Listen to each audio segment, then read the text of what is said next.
Assalamualaikum warahmatullahi wabarakatuh. Alhamdulillah kita masih bisa bertemu lagi dengan saya Bapak Fatah Hidayat dalam pembelajaran PAI kelas 7 Kurikulum Merdeka bab 3, yaitu dengan judul materi menghadirkan sholat dan zikir dalam kehidupan sehari-hari. Tujuan pembelajaran yang pertama yaitu kalian bisa menghubungkan hakikat sholat dan zikir dalam kehidupan sehari-hari. Yang kedua, bisa menuliskan contoh perilaku ketawaan sebagai pemanaan sholat dan zikir perbuatan keji dan mungkar di lingkungan sosial. Yang ketiga, membuat quote tentang sholat dan zikir mencegah perbuatan keji dan mungkar. Islam itu ibarat sebuah bangunan yang terdiri dari 3, yaitu syahadat sebagai pondasinya, sholat sebagai tiangnya, dan dakwah sebagai atapnya. Jadi, apabila kita seorang muslim beragama Islam namun tidak mendirikan sholat, itu sama saja merobohkan agama. Karena sholat itu merupakan tiang dari agama. Ibaratnya sebuah bangunan, tapi tiangnya tidak ada, maka bangunan itu akan roboh. Al-Baihaqi meriwayatkan dalam sebuah hadis, sholat itu adalah tiang agama. Maka, barang siapa yang mendirikannya, maka sungguh ia telah mendirikan agama Islam. Dan barang siapa yang meninggalkannya, maka sungguh ia telah merobohkan agama itu. Baiklah, kita langsung ke materi. Yang pertama, makna sholat.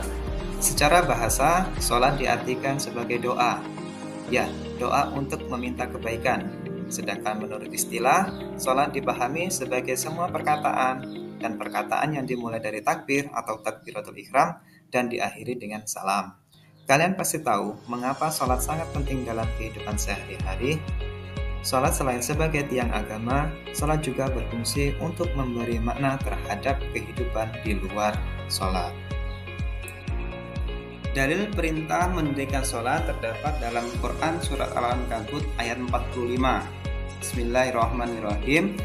Utlu ma uhiya ilaika minal kitabi wa aqimis sholata inna sholata tanha anil fahsya'i wal munkar wala zikrullahi akbar wallahu ya'lamu ma tasna'un.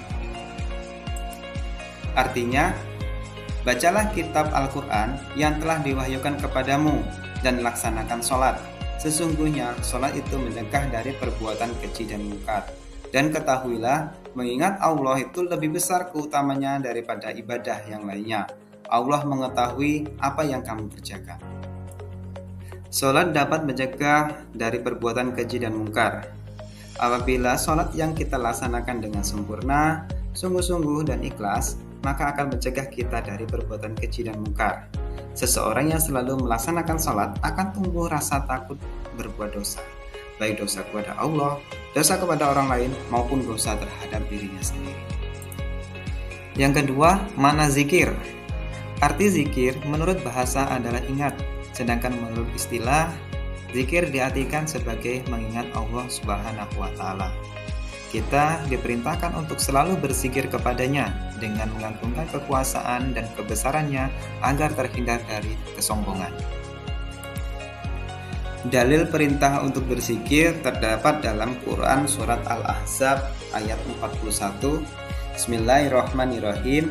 Ya ayyuhalladzina amanu dzkurullaha dzikran katsira.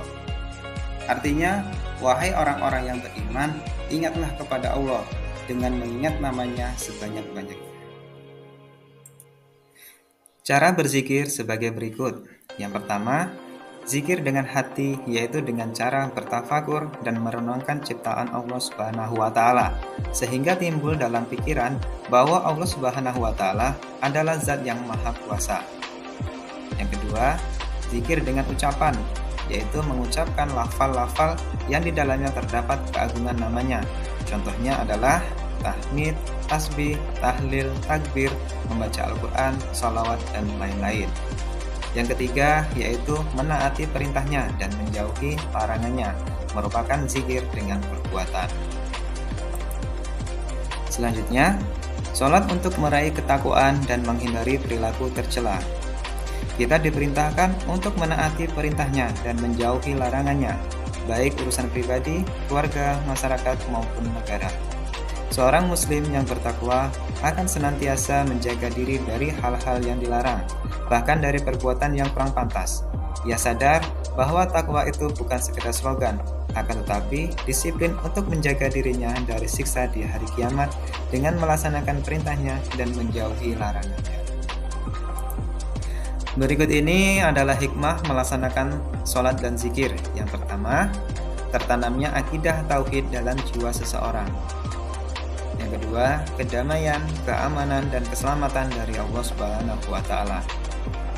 Yang ketiga, memperkuat jiwa seseorang dalam hubungan dengan Allah Subhanahu wa Ta'ala. Yang keempat, memperoleh ketenangan jiwa dan menjauhkan diri dari kelalaian.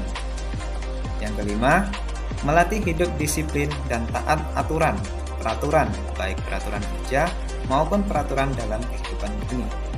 Yang keenam, membiasakan seseorang pada perbuatan atau perkataan yang baik dan bermanfaat. Dan yang terakhir, menumbuhkan akhlak mulia seperti amanah, jujur, dan upaya menjauhkan diri dari perbuatan keji dan mungkar. Mengamalkan sholat 5 waktu dan zikir secara istiqomah. Yang pertama, menyadari bahwa sholat dan zikir untuk mendekatkan diri kepada Allah Subhanahu wa Ta'ala. Yang kedua, memahami manfaat sholat dalam kehidupan sehari-hari.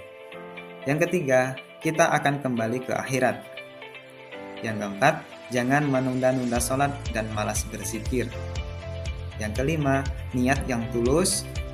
Yang keenam, lakukan sholat secara berjamaah. Yang ketujuh, berteman dengan orang-orang yang rajin sholat. Dan yang terakhir, perbanyak membaca buku keislaman. Nah, itulah tadi materi bab 3 menghadirkan sholat dan zikir dalam kehidupan sehari-hari. Semoga pembelajaran ini bisa bermanfaat untuk kita semua. Terima kasih. Wassalamualaikum warahmatullahi wabarakatuh.